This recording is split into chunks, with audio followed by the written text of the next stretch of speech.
Today's topic is Ohm's law.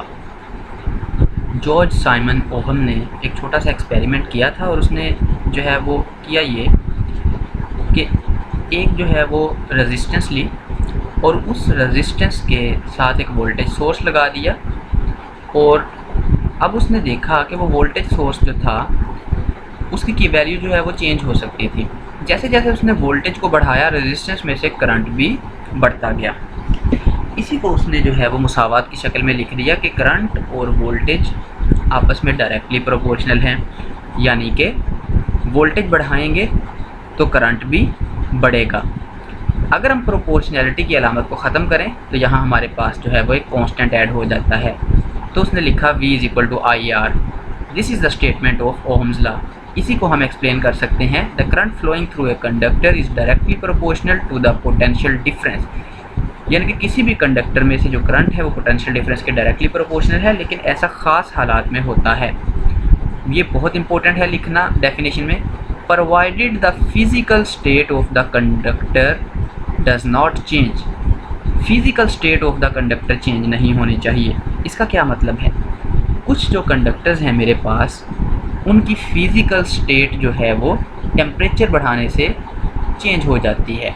कुछ conductors का temperature बढ़ने से उनकी रेजिस्टेंस में फ़र्क आ जाता है। तो वहाँ पे अगर ये रेजिस्टेंस देखिए, हमने यहाँ पे R कांस्टेंट करके लगाया है, कांस्टेंट की जगह पे ऐड किया है। अगर किसी कंडक्टर की फ़िज़िकल स्टेट ही सेम ना रहे, उसका टेम्परेचर बढ़ जाए तो उसकी रेजिस्टेंस बदल जाएगी, तो फिर ये लॉ जो है वो वैलिड नहीं रहेगा। तो यहाँ पे आपने याद रखना है कि हमारा जो कंडक्टर है उसकी फ़िज़िकल स्टेट करंट के गुजरने से चेंज नहीं होनी चाहिए। इस बेस के ऊपर जो है वो दो किस्म के हमारे पास कंडक्टर मटेरियल्स आते हैं, दो तरह के हमारे पास रवैये आते हैं कंडक्टर्स की तरफ से। पहला तो है ये कि ओहमिक कंडक्टर और दूसरा होता है non ohmic conductor. Ohmic conductor वो कंडक्टर होता है कि करंट गुजरने से उसका टेम्परेचर बहुत ज़्यादा चेंज नहीं होता और उसकी रेजिस्टेंस कांस्टेंट रहती है। तो वो तो कंडक्टर ओहम लॉ को ओबे कर जाते हैं, लेकिन कुछ कंडक्टर्स जो हैं वो ओहम्स लॉ को ओबे नहीं करते। हम ये ओहमिक और नॉन ओहमिक के बारे में अभी पढ़ेंगे डिटेल से, लेकिन उससे पहले हम ये R जो हमने यहाँ पे इंसर्ट किया है कांस्टेंट, इसकी तारीफ़ कर लेते हैं। This R is called resistance of the wire. ये R जो है वो उस कंडक्टर वायर की जो है वो रेजिस्टेंस है, क्योंकि हमने जो है वो कंडक्टर के टॉपिक में पढ़ा था, मेटालिक कंडक्टर के टॉपिक में, कि करंट जब मेटल्स में से गुजरता है तो उसे रेजिस्टेंस का सामना करना पड़ता है। इस रेजिस्टेंस की जो है वो हम R की तारीफ़ इसी तरह करते हैं, R is the resistance offered by the conductor to the flow of current. The unit of this resistance is ohm. Simon Ohm के नाम से ही इस रेजिस्टेंस का यूनिट है। और उसकी तारीफ़ कैसे की जा सकती है? हम लिख सकते हैं R = volts per ampere. The resistance of a conductor will be 1 ohm if a current of 1 ampere flows through that conductor when potential difference of 1 volt is applied across it. अगर मैं किसी कंडक्टर के इर्द गिर्द 1 volt का potential difference apply करूं और उसमें से 1 एम्पेयर करंट गुजरे तो मैं कहूँगा कि इसकी रेजिस्टेंस जो है वो 1 ओहम है। तो चलिए चलते हैं अब कंडक्टर्स, मुख्तलिफ कंडक्टर्स के बिहेवियर की तरफ। ये तो था हमारे पास कि ओहम्स लॉ है क्या, उसकी डेफिनेशन और रेजिस्टेंस क्या चीज़ है।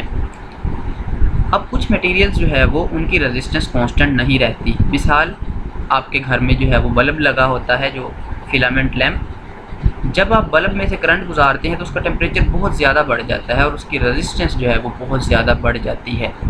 तो अगर किसी भी कंडक्टर की रेजिस्टेंस ही चेंज हो जाए तो वो फिर ओहम्स लॉ को ओबे नहीं करेगा।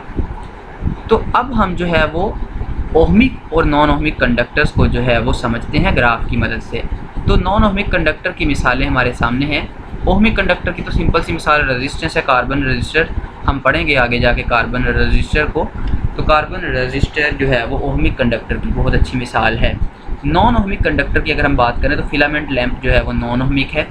इसी तरह हमारे पास जो है वो सेमीकंडक्टर डायोड एक आला होता है, उसका ऐसा ग्राफ बनता है, वो भी जो है वो नॉन ओहमिक है। सेमीकंडक्टर की हर चीज़ नॉन ओहमिक होगी। उसकी वजह यह है कि सेमीकंडक्टर जो भी चीज़ होगी, आपको पता है 3 तरह के जो है वो मटेरियल्स होते हैं, कंडक्टर्स, नॉन कंडक्टर्स और सेमीकंडक्टर्स। सेमीकंडक्टर्स ऐसे मटेरियल्स होते हैं जिनकी करंट गुजारने की सलाहियत वैसे तो ज़्यादा नहीं होती, लेकिन जब टेम्परेचर बढ़ाया जाए तो उस वक्त उनमें फ्री इलेक्ट्रॉन ज़्यादा हो जाते हैं, तो उनकी रेजिस्टेंस उल्टा कम हो जाती है। बाकी के मटेरियल्स की जो रेजिस्टेंस है वो टेम्परेचर बढ़ाने से बढ़ती है, लेकिन सेमीकंडक्टर्स की जो रेजिस्टेंस है वो टेम्परेचर बढ़ाने से कम हो जाती है, इसलिए इसकी भी रेजिस्टेंस टेम्परेचर के साथ जो है वो चेंज होती है सेमीकंडक्टर की। तो सेमीकंडक्टर मटेरियल भी नॉन ओहमिक मटेरियल है। अगर हम वोल्टेज और करंट का ग्राफ बनाएं ओहमिक मटेरियल के लिए, यानी कि कार्बन का एक रजिस्टर है मेरे पास, कार्बन रेजिस्टेंस है मेरे पास, मैंने वो लगाई हुई है वोल्टेज सोर्स के साथ। अगर मैं इसका एक ग्राफ बनाऊं, और आपको पता है ग्राफ बनाने के लिए वोल्टेज की आपको कीमतें चेंज करनी पड़ेंगी और करंट की कीमतें तब्दील करनी पड़ेगी, और उनको लिख लेंगे। ये ग्राफ बनाना आपने 9th क्लास में सीखा था। और साथ ही साथ फॉर एग्जांपल वोल्टेज अगर 1 वोल्ट है तो करंट भी 1 एम्पेयर, वोल्टेज 2 वोल्ट है करंट भी 2 एम्पेयर, वोल्टेज 3 वोल्ट है। जैसे जैसे वोल्टेज बढ़ रहा है करंट भी अगर बढ़ रहा है, रेजिस्टेंस चेंज नहीं हो रही, तो ग्राफ बिल्कुल एक जो है वो बढ़ती हुई स्ट्रेट लाइन आएगी। This is the graph between voltage and current for an ohmic conductor. अब हम देखते हैं नॉन ओहमिक कंडक्टर का ग्राफ कैसा बनता है। नॉन ओहमिक कंडक्टर, जैसा कि हमने पहले कहा कि करंट के गुजरने से उसकी रेजिस्टेंस चेंज हो जाती है, यानी कि बहुत ज़्यादा हीट अप हो जाता है। जैसा कि आपका बल्ब है, आप कभी बल्ब को हाथ लगाएं तो करंट के गुजरने से बहुत ज़्यादा गर्म हो चुका होता है। ये मेरे पास एक बल्ब का ग्राफ है। शुरू में तो बल्ब ठंडा है, तो आप देखें ज़रा ग्राफ बिल्कुल ओहमिक कंडक्टर जैसा ही है। हम वोल्टेज बढ़ाते जा रहे हैं इस तरफ, करंट भी बढ़ता जा रहा है, तो लाइन दोनों तरफ बढ़ रही है। लेकिन इस पॉइंट पे आके आप ज़रा देखें कि बल्ब जो है वो बहुत ज़्यादा गर्म हो गया। अब जब बल्ब बहुत ज़्यादा गर्म हो जाता है तो इसकी रेजिस्टेंस बढ़ जाती है। अब रेजिस्टेंस बढ़ने का नुकसान क्या होगा कि यहाँ पे आकर जब हम इधर को वोल्टेज को बढ़ाएंगे तो करंट भी बढ़ना चाहेगा, लेकिन अब जो है वो क्योंकि इसकी रेजिस्टेंस बढ़ गई है, तो रेजिस्टेंस जैसे जैसे बढ़ती जाएगी करंट जो है वो कम होना शुरू हो जाएगा, और ग्राफ जो है वो वोल्टेज की तरफ तो बढ़ेगा लेकिन करंट की तरफ ऊपर को नहीं जाएगा। तो ग्राफ सीधी लाइन की बजाय इस तरह से टेढ़ा हो जाएगा। तो ये है एक तो इस ग्राफ से हमें पता चलता है कि अगर V और I का ग्राफ जो है वो स्ट्रेट लाइन नहीं आया तो आपने कह देना है कि ये नॉन ओहमिक कंडक्टर का ग्राफ है। इसी तरह हम एक सेमीकंडक्टर डायोड का ग्राफ देखते हैं। सेमीकंडक्टर मटेरियल, जैसा कि मैंने आपको पहले ही बताया कि सेमीकंडक्टर मटेरियल की रेजिस्टेंस कम हो जाती है वोल्टेज के बढ़ाने से, टेम्परेचर के बढ़ाने से सॉरी। तो जब वोल्टेज बढ़ाएंगे तो इसकी रेजिस्टेंस कम हो जाएगी। जब रेजिस्टेंस कम होगी तो आपको पता है इसके अक्रॉस जो है वो अब वोल्टेज ड्रॉप ज़्यादा नहीं होगा क्योंकि इसकी रेजिस्टेंस बहुत कम है, तो करंट बहुत ज़्यादा बढ़ जाएगा लेकिन वोल्टेज अभी ज़्यादा नहीं बढ़ा होगा। सेमीकंडक्टर डायोड का ग्राफ ऐसा बनता है, याद रख लें, लेकिन इस डायोड को हमने जो है वो पढ़ा नहीं है, हम इलेक्ट्रॉनिक्स के चैप्टर में इसको पढ़ेंगे। तो ये था ओहम्स लॉ कि जॉर्ज साइमन ओहम ने कहा था कि एक जो है वो अगर रेजिस्टेंस मैं लूँ और उसके क्रॉस वोल्टेज सोर्स लगाऊँ तो मैं जैसे जैसे वोल्टेज बढ़ाता हूँ वैसे वैसे उसका करंट भी बढ़ता जाता है। और ये रूल जो है वो सब कंडक्टर्स के लिए वैलिड है माँ सिवाय नॉन ओहमिक कंडक्टर्स के, जिनके ये दो ग्राफ्स हमने देखे। 10th क्लास में हमने जो है वो ये पढ़ा था कि रेजिस्टेंसेस को सीरीज़ में कैसे जोड़ते हैं और रेजिस्टेंसेस को पैरेलल में कैसे जोड़ते हैं। अगर आपको पता है कि किसी भी रेजिस्टेंस के दो टर्मिनल्स होते हैं, इस रेजिस्टेंस का ये टर्मिनल नंबर 1 है, ये टर्मिनल नंबर 2 है, नेक्स्ट रेजिस्टर का ये टर्मिनल नंबर 1 है और ये टर्मिनल नंबर 2 है। अगर मैं फर्स्ट रेजिस्टर का टर्मिनल नंबर 2 नेक्स्ट रेजिस्टर के सेकंड रेजिस्टर के टर्मिनल नंबर 1 के साथ जोड़ दूं और इसी तरह जो है वो सेकंड रजिस्टर के जो टर्मिनल नंबर 2 है उसको थर्ड रजिस्टर के टर्मिनल नंबर 1 के साथ जोड़ दूं, तो ऐसा करने से जो मुझे कॉम्बिनेशन ऑफ रजिस्टर या जो रेजिस्टेंसेस का जो जोड़ मिलता है वो होता है सीरीज़ जोड़। ऑन दी अदर हैंड एक और तरह से भी हम आपस में रेजिस्टेंसेस को जोड़ सकते हैं। रेजिस्टेंसेस को जो है वो जोड़ने का दूसरा तरीका भी आपने मैट्रिक की क्लास में पढ़ा था। अगर मेरे पास रेजिस्टेंस R1 का टर्मिनल नंबर 1 ये है और टर्मिनल नंबर 2 ये है, अगर मैं टर्मिनल नंबर 1 को अगले रजिस्टर के 1 टर्मिनल से जोड़ूं और टर्मिनल नंबर 2 को नेक्स्ट रजिस्टर के टर्मिनल नंबर 2 से ही जोड़ूं, तो ऐसा करने से जो कॉम्बिनेशन आता है, जो जोड़ बनता है वो पैरेलल बनता है। ज़रा देखिए ये सारे एक दूसरे के पैरेलल में लगे हैं और ये जो है वो सीरीज़ एक कितार बना रहे हैं। आपने ये भी पढ़ा था 10th क्लास में कि अगर मैं ये सीरीज़ में 3 रेजिस्टेंसेस जोड़ूं और ये मालूम करना चाहूँ कि इन तीनों का कंबाइंड इफेक्ट यानी कि इनकी मुसावी रेजिस्टेंस क्या आएगी, तो वो बराबर होती है R1 + R2 + R3। यानी कि मैं तीनों रेजिस्टेंसेस की वैल्यूज़ को जमा कर दूंगा। यानी कि अगर मैं तीन रेजिस्टेंसेस को आपस में सीरीज़ में जोड़ता हूँ तो मेरे पास जो जवाब आएगा या जो उनका कंबाइंड इफेक्ट यानी कि उनकी मुसावी रेजिस्टेंस आएगी आर इक्विवेलेंट, वो इन तीनों रेजिस्टेंसेस की इंडिविजुअल वैल्यू से ज़्यादा आएगी। फ़र्ज़ करें कि ये रेजिस्टेंस जो है वो इसकी इंडिविजुअल वैल्यू 1 ओहम है, ये 2 ओहम है और ये 3 ओहम है।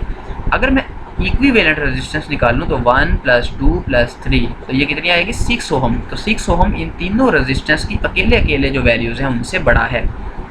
इस फार्मूले का प्रूफ आपकी मैट्रिक की बुक में मौजूद है, तो हम उसको यहाँ पे डिस्कस नहीं करेंगे। ये सिंपल सा फार्मूला है। अब हम चलते हैं पैरेलल कॉम्बिनेशन की तरफ। आपको पता है कि सीरीज़ कॉम्बिनेशन के केस में करंट सेम होता है। ज़रा देखें, जो करंट यहाँ पे आ रहा है वही यहाँ से बाहर निकल रहा है और वोल्टेज इसके अक्रॉस और होगा, इसके अक्रॉस और होगा और इसके अक्रॉस और होगा।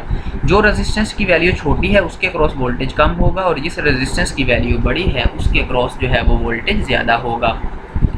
अब हम एक और किस्म का जोड़ देखते हैं रेजिस्टेंसेस का, जिसे पैरेलल कॉम्बिनेशन ऑफ रेजिस्टर्स बोला जाता है।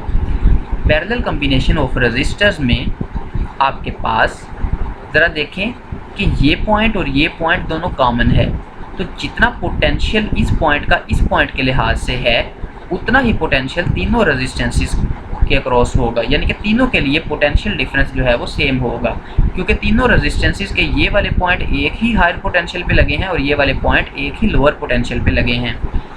इस केस के अंदर आप ज़रा देखें तो करंट I आ रहा है जो कि I1, I2 और I3 तीन हिस्सों में बट जाएगा। यानी कि पैरेलल कॉम्बिनेशन में वोल्टेज तीनों रेजिस्टर्स के अक्रॉस सेम होगा और करंट डिफरेंट होगा। हमने पैरेलल कॉम्बिनेशन ऑफ रेजिस्टेंस में इक्विवेलेंट रेजिस्टेंस निकालने का फार्मूला भी मैट्रिक में ही प्रूव कर लिया था। 1/R equivalent is equal to 1/R1 + 1/R2 + 1/R3।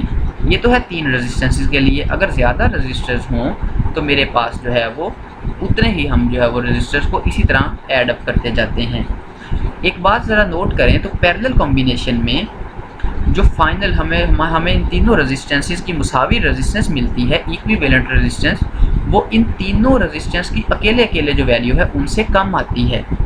तो ये आपने याद रखना है कि सीरीज़ कॉम्बिनेशन में तीनों रेजिस्टर्स की इंडिविजुअल वैल्यू से जो रेजिस्टेंस है इक्विवेलेंट रेजिस्टेंस वो ज़्यादा आती है और पैरेलल कॉम्बिनेशन में इक्विवेलेंट रेजिस्टेंस जो है वो इंडिविजुअल रेजिस्टर वैल्यू से कम आती है। अब आप ये सोच रहे होंगे कि हमारे पास हर वैल्यू का रजिस्टर मौजूद होता है तो हमें इस कॉम्बिनेशन की ज़रूरत क्यों पड़ती है। तो हमारे पास हर वैल्यू का रजिस्टर मौजूद नहीं होता, तो अगर हमें कोई ख़ास वैल्यू बनानी पड़ जाए तो हम इन कॉम्बिनेशंस की मदद से बना लेते हैं। मिसाल के तौर पर मेरे पास कमरे में जो है वो 3 ओहम के 3 रजिस्टर्स पड़े हुए हैं, लेकिन मुझे 9 ओहम रेजिस्टेंस चाहिए और मेरे पास 9 ओहम का रजिस्टर नहीं है। तो मैं क्या करूँगा, उनको सीरीज़ में जोड़ दूँगा। लेकिन अगर मेरे पास रूम के अंदर जो है वो 2 रजिस्टर्स पड़े हुए हैं जो कि 2-2 ओहम के हैं और मुझे 1 ओहम का रजिस्टर चाहिए, तो मेरे पास 1 ओहम का रजिस्टर है नहीं, लेकिन मैंने अपने सर्किट में लगाना है, किसी भी तरह मैंने बनाना है। तो मैं क्या करूँगा, उन दोनों 2-2 ओहम के रजिस्टर्स को पैरेलल में जोड़ दूँगा। आप करके देख लें, अगर 2 ओहम के 2-2 ओहम के 2 रजिस्टर्स पैरेलल में जुड़े हों तो उनका जो पैरेलल कॉम्बिनेशन है वो 1 ओहम के बराबर हो जाएगा। तो ये फ़ायदा है रेजिस्टेंसेस के सीरीज़ और पैरेलल कॉम्बिनेशन को पढ़ के उनके फार्मूलाज बनाने का। तो नेक्स्ट टॉपिक में हम देखेंगे कि स्पेसिफिक रेजिस्टेंस या फिर जो है वो रेजिस्टिविटी किसे कहते हैं। अभी तक के लिए इतना ही। नेक्स्ट वीडियो में जो है वो एक और टॉपिक के साथ हाज़िर होंगे। आप इस चैनल को जो है वो सब्सक्राइब करना मत भूलिएगा। अल्लाह हाफ़िज़।